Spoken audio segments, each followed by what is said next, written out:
Welcome to How to Pass the GED Social Studies Exam, Part 1. First, we will review a couple of things about the test. Keep in mind that the test is 70 minutes long.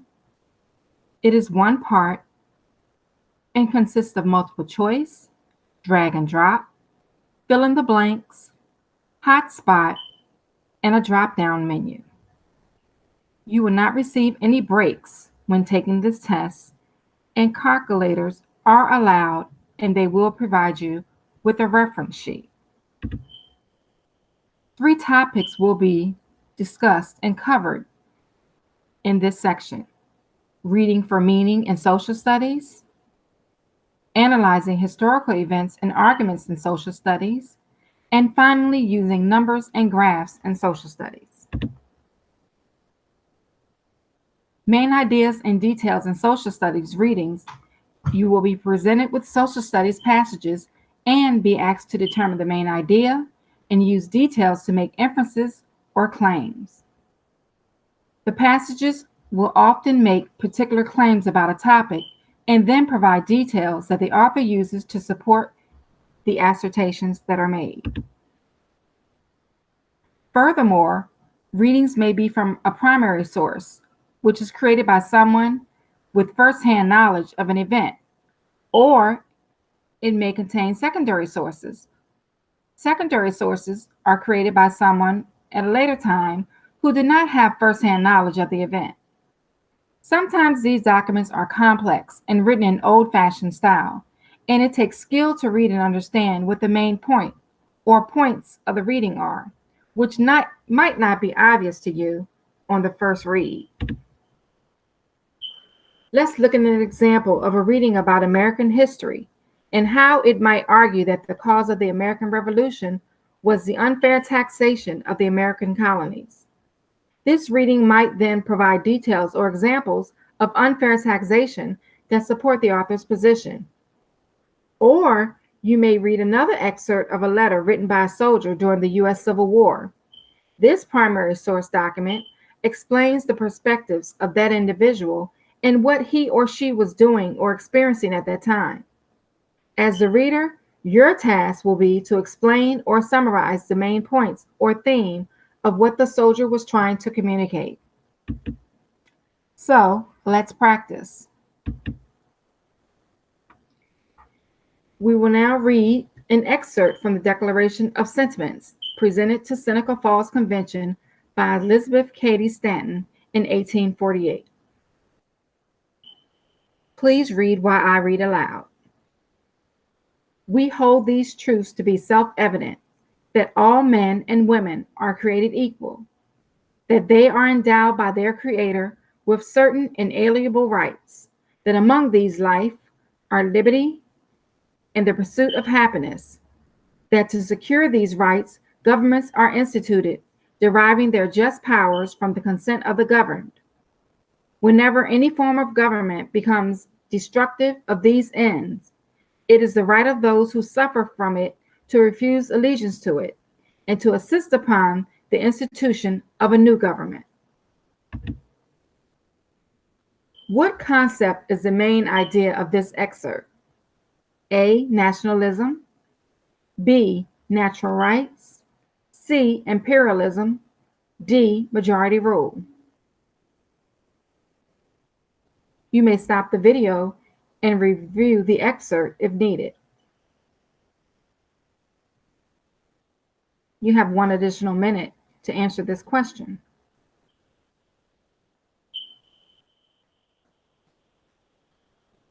You have 30 seconds to answer the question. And finally, pencils down.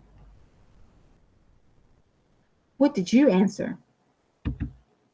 The correct answer is natural rights.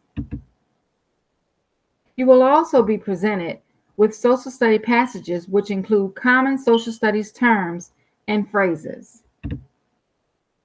For example, the term capitalism describes the main economic system that is in place in the United States. You may need to be able to understand what that term means in order to distinguish it from other economic systems, such as socialism or communism. So now let's practice. We'll be reviewing a chart that describes the 4 methods used to amend the U.S. Constitution.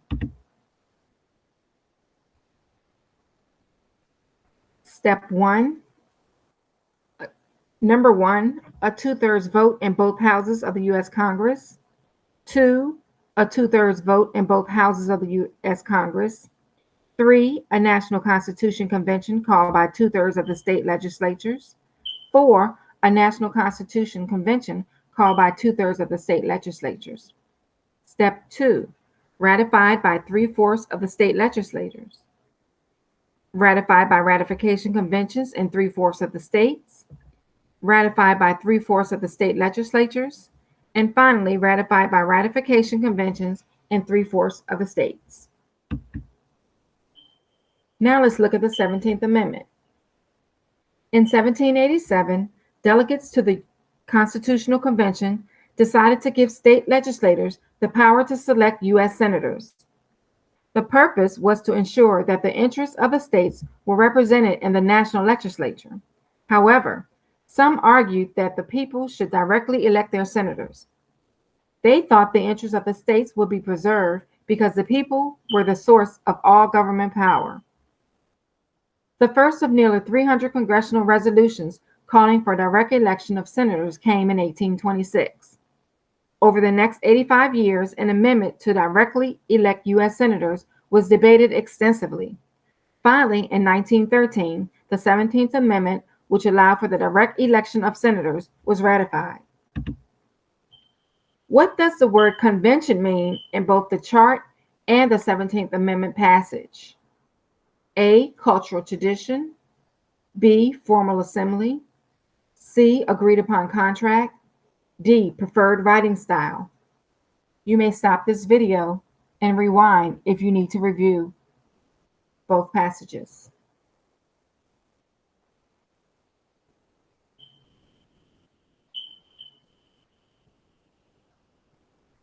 And let's finish up answering our question. And pencils down. So, what did you answer? The correct answer is B, formal assembly. Also covered in the social studies exam is how authors use language. You'll be asked to identify how authors use language, for example, imagery or facts, to establish their points of view or purpose. The author's language to support their arguments in a variety of different ways. For instance, one author might use facts to create an argument, while another might use metaphors to create more of an emotional argument. For example, an author writing about competition in the communications industry might cite facts about a company revenues, profits, or market share, while another writer discussing the effects of competition on cell phone prices might provide examples of how consumers felt about their treatment by cell phone service providers. These authors have different purposes and use different kinds of language to support their purposes. And as a reader, it is important to be able to identify the different characteristics of writing in order to be able to understand and evaluate the meaning of those passages. This excerpt is from President Barack Obama's 2017 farewell address. Our democracy is threatened whenever we take it for granted. When voting rates in America are some of the lowest among advanced democracies, we should be making it easier, not harder to vote. When trust in our institutions is low, we should insist on the principles of transparency and ethics in public service. When Congress is dysfunctional, we should draw on our congressional districts to encourage politicians to cater to common sense and not rigid extremes. But remember, none of this happens on its own. All of this depends on each of us accepting the responsibility of citizenship, regardless of which way the pendulum of power happens to be swinging. Our Constitution is a remarkable, beautiful gift, but it's really just a piece of parchment. It has no power on its own. We, the people, give it the power. We, the people, give it meaning. Whether or not we stand up for our freedoms, Whether or not we respect and enforce the rules of law, that's up to us. America is no fragile thing, but the gains of our long journey to freedom are not assured. Based on the excerpt, which phrase identifies an unstated purpose of President Barack Obama's speech? A, to encourage support for the incoming administration. B, to gain support for the newly elected members of Congress. C, to convince his audience to actively participate in government. Or D, to convince his audience to be honest when dealing with government.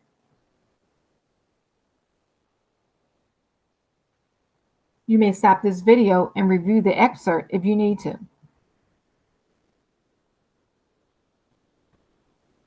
Pencils down. And what did you answer? The correct answer is C, to convince his audience to actively participate in government. Next, we'll be discussing facts versus opinion. On the social studies exam, you'll be asked to determine whether an author is using factual statements or inferences as opposed to opinions. For example, an author might begin with the opinion that the 1960s were one of the most difficult and dividing times in American history. They may go on to cite evidence or facts that describe the Vietnam War, civil rights protests, and the Cuban Missile Crisis. In January of 1991, President George H.W. Bush made a speech about Iraq's invasion of Kuwait. Which statement from President Bush's speech is an opinion?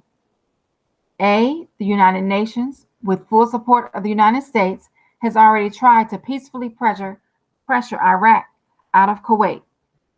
B, and our own economy is suffering the effects of higher oil prices stemming from Saddam's aggression.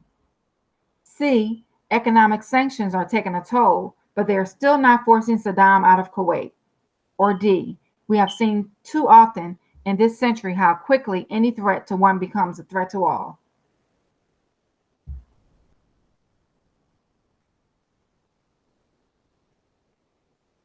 And you have 30 seconds.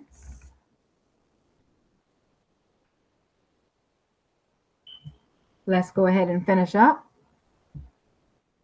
And pencils down. What did you answer?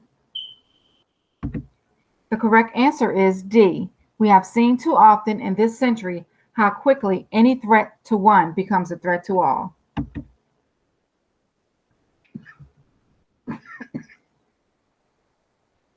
The exam also covers claims and evidence in social studies. You'll be presented with social studies passages and be asked to determine whether a claim is or is not supported by evidence. You'll also be asked to compare information that differs between sources.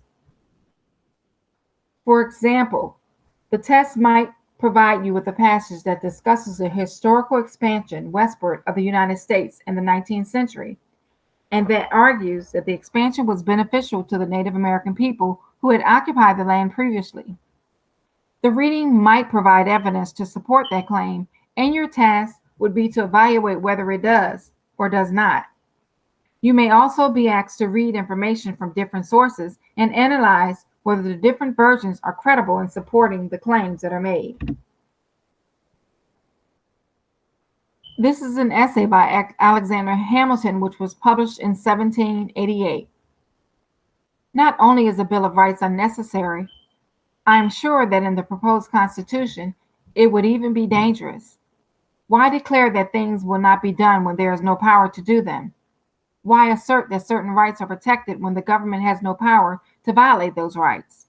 Why state that there is freedom of the press when the government is not given power that can be used to violate freedom of the press? It would only provide an excuse for power-hungry men to claim such a power. And this is a letter written by James Madison to Thomas Jefferson in 1788. I've always favored a Bill of Rights, so long as it does not imply that the government has powers it is not meant to have. At the same time, I do not think the absence of a Bill of Rights is a major defect. The real threat to individuals' rights is not the government, but a strong-willed majority of the people. Nevertheless, the threat may occasionally come from the government, in which case a Bill of Rights will be essential. It is a sad truth that freedom is endangered whether the government has too much or too little power, and finding the thin line between the extremes is not easy. So, how does Hamilton's essay differ from Madison's letter? A. Only Hamilton suggests that the government might abuse power. B. Only Hamilton argues that no other constitution contains guaranteed or individual liberty. C. Only Hamilton says that the Bill of Rights is acceptable as long as it does not give unintended power to the government. Or D. Only Hamilton says that a Bill of Rights would damage the safeguards of liberty in the proposed constitutions. You may review both the essay and the letter if you need to. And I'll give you a little bit more time to answer that question. Let's start wrapping up our answer. And pencils down. What did you answer? The correct answer is D. Only Hamilton says that the Bill of Rights would damage the safeguards of liberty in the proposed Constitution. If you have any questions regarding this review, please feel free to contact me by email or text.